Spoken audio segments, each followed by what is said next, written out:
couple of basic conclusions, and this gets to the first one, I think, to some of what's been said. The relationship in film and culture between the mainland and Taiwan has generally been subject to the broader relationship and also subject to China's insistence on the one China policy, one China principle, so that when disputes occur, even humiliations occur, and they're inevitable, Taiwan will end up suffering what I call collateral damage when China wants to punish another country, for example, Japan. And I'll give an example of what I mean by that. The different parties in Taiwan have reacted in a different way. The KMT, Ying Zhu, they've tended to downplay the disputes, even the humiliations, since they need to keep good relations with the mainland, so economic benefits will continue to flow. The opposition will highlight the disputes, turn them into issues of Taiwanese identity and respect for Taiwan. Third point, mainland is quite willing to promote co-productions and also allow Taiwan films into the mainland market to show Taiwan films. But Taiwan still has a strict quota on mainland films, which is actually increasing now, or will be increasing. Still, Hong Kong co-productions are far more successful in mainland China than Taiwan co-productions. And of course, ECFA has been crucial in all of this. Last point, because I won't get to it in my full presentation, Haijiao Qihao, Cape Number 7, 2009, was really the first Taiwan film to be released in the mainland in 17 years. Made 36 million yuan, opened the door for other films. In 2011, 4 Taiwan films made only 7 million US, but during the first weeks of 2012, they took about 10% of the mainland market.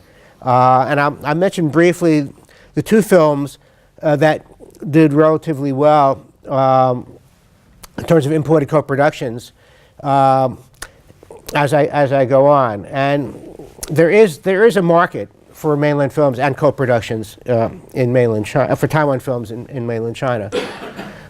If you look at this chart, for example, the co-productions by region, you see that Taiwan co-productions only take up 8%, whereas Hong Kong, China co-productions make up 70%.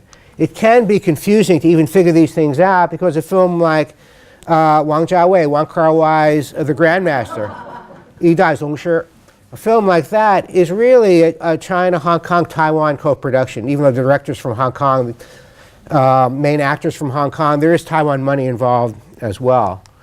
If you look at the number of co-productions by region, again, it's mainland China and Hong Kong, followed by Taiwan. US is way down, very unsuccessful for reasons I can go into if there's another audience, another presentation. Okay. Now this is the He Pai Pian, or the co-productions.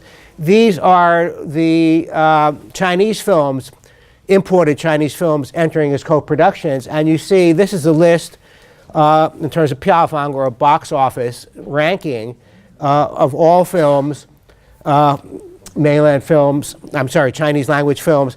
And you see, I would highlight the 2 Taiwan films, or Love, a love story, show a slide about that in a minute, which ranks number 14. And then number 20, that's Pizi Ying Zhu Quanmian Kaijian. That film doesn't get good reviews, but I guess you guys like it. Okay. Maybe a lot of pizza in the audience. I don't know. Anyway, that ranks number 20. And so here, for example, is Love. And you can see there are a lot of big stars. I'm sorry this doesn't come out so clearly, but you have some leading actors and actresses, like Shu Qi and Mark Zhao and so on. So this was something that played at the Berlin Film Festival. It's kind of very similar, almost like an homage or remake of the British film Love Actually, if anybody's seen that, a romantic comedy, big ensemble of actors. Unfortunately, the critics on Rotten Tomatoes give only 40%, 3 rotten, 2 fresh, but 67% audience rating, so a little bit better than the critics.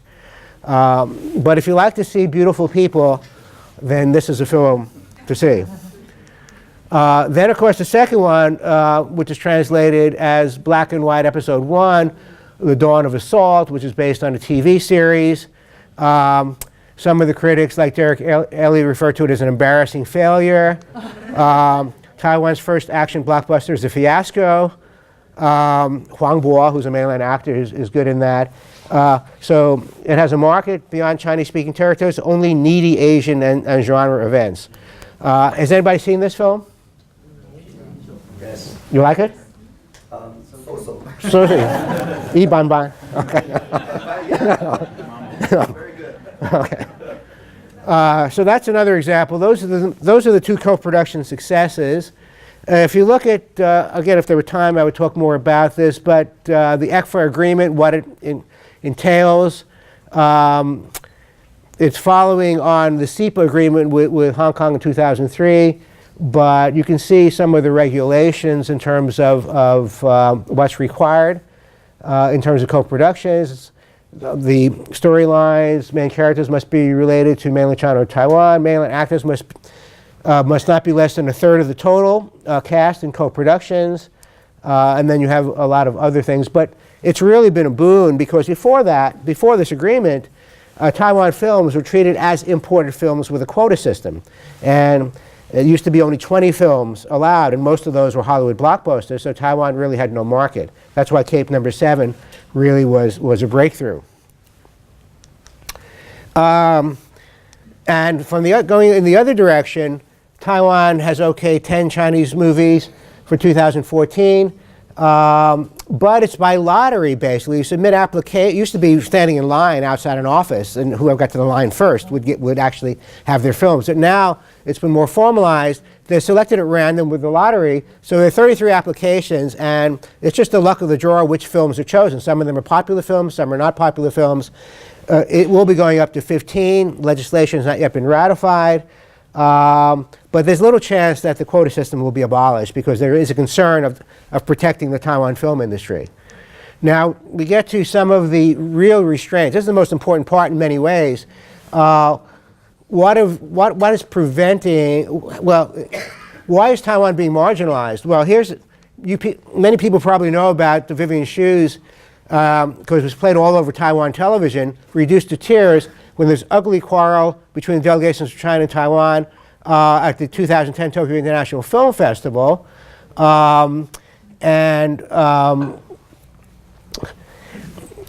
the A-list movie stars are about to make a grand entrance at the film festival, they couldn't do it because the name Taiwan China or Chinese Taipei were the only ones the Chinese delegation headed by Jiang Ping would have accepted. So China threatened to boycott the festival if the change wasn't made. And it was very interesting because Jiang Ping said, don't you want to sell your films in the mainland? That's an implied threat. Aren't you all Chinese? So that's, again, the identity issue. And China uses that. So poor Vivian Hsu is unhappy. What's most interesting to me about that is China was very careful to blame Japan, not Taiwan, for the problems. So the Global Times in Beijing said, the film festival is held amid the simmering tensions between Tokyo and Beijing over the Diaoyutai, Diaoyudao Islands. Half the article in the Global Times, which is on the People's Daily, were on the recent developments involving the islands. Chinese fishermen had been arrested. The crew was held for intruding into what the Japanese considered their territorial waters. But Jiang Ping said, this has nothing, it shows you how marginalized Taiwan is. Taiwan has no agency. It has nothing to do with our Taiwan compatriots. It's the fault of the Tokyo organizers. In other words, we don't care what Taiwan says or doesn't say. It's a Japan-China issue. And that's the big problem for Taiwan. And again, it shows you the timing issue because the Japanese, Toshima said at the film festival, we've used this Taiwan description for several years. This is the first time the Chinese delegation has complained about it. Clearly, it was related to the deteriorating relationship between Japan and China. And Taiwan was a pawn, given no agency at all. Last slide is another example. I can show you several from Shanghai Film Festival. This is a Venice Film Festival. This is when Saideke Balai, again, a diplomatic row broke out because it was listed as a China-Taiwan film or Taiwan-China film at Venice. And the Taiwan side, this is a pure Taiwan-made film about Taiwan. 1930 uprising against the Japanese. It should not be listed as a China film. So this was another issue at the Shanghai Film Festival in 2010. There was a Taipei Film Week which had to be canceled because, again, the Chinese insisted on Taiwan, China, implying Taiwan's part of China rather than an independent entity. So again, these issues will continue to crop up because Taiwan is treated as less than certainly a country and just an appendage, basically, a minor actor. Okay, thank you.